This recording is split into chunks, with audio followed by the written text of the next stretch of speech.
വിശ്വാസികൾക്ക് അനുഗ്രഹമായി ഏറെ ചരിത്രപ്രസിദ്ധമായ ചേരുലാൽ അനന്താവൂർ മഹല്ല് ജുമാ മസ്ജിദ് നാടിന് സമർപ്പിച്ചു. സക്കീർ മാസ്റ്റർ സ്വാഗതം പറഞ്ഞ ചടങ്ങിൽ ഖത്തീബ് മുഹമ്മദ് അലി ധാരിമി അധ്യക്ഷത വഹിച്ചു. ശനിയാഴ്ച അസർ ബാങ്ക് വിളിയോടെയാണ് വിശ്വാസികൾക്ക് അനുഗ്രഹമായി മസ്ജിദിന്റെ പ്രധാന കവാടം തുറക്കപ്പെട്ടത്.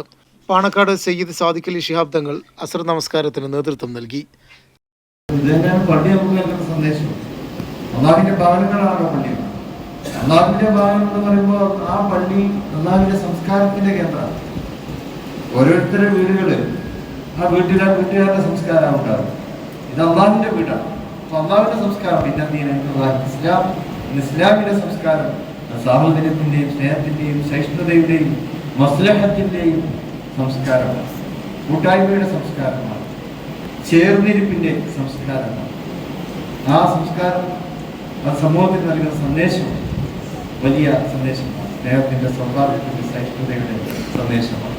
ആ പരിശുദ്ധ ദീനിന്റെ അത് മനസ്സാ വാച കർമ്മണ അതിന്റെ വക്താക്കളും പ്രയാപ്താക്കളുമായി തീർച്ചുകൊണ്ട് ഉസ്വത്തുൻ ഹസന എന്ന് പരിശുദ്ധ ഖുർആൻ റസൂൽ കരീം സല്ലല്ലാഹു അലൈഹി വസല്ലമയുടെ തിരു സ്വഭാവത്തെ വിശേഷിപ്പിച്ചിട്ടുണ്ട്.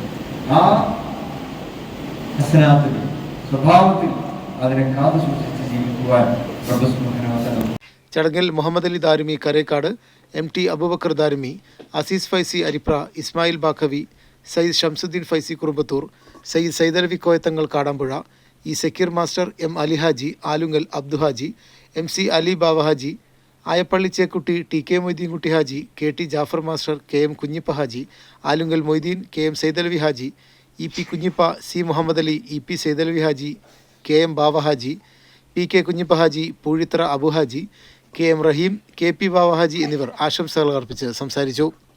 പള്ളി പുതുക്കിപ്പണിത സന്തോഷത്തിൽ മഹല്ല് നിവാസികൾ മധുരപലഹാരങ്ങൾ വിതരണം ചെയ്തു.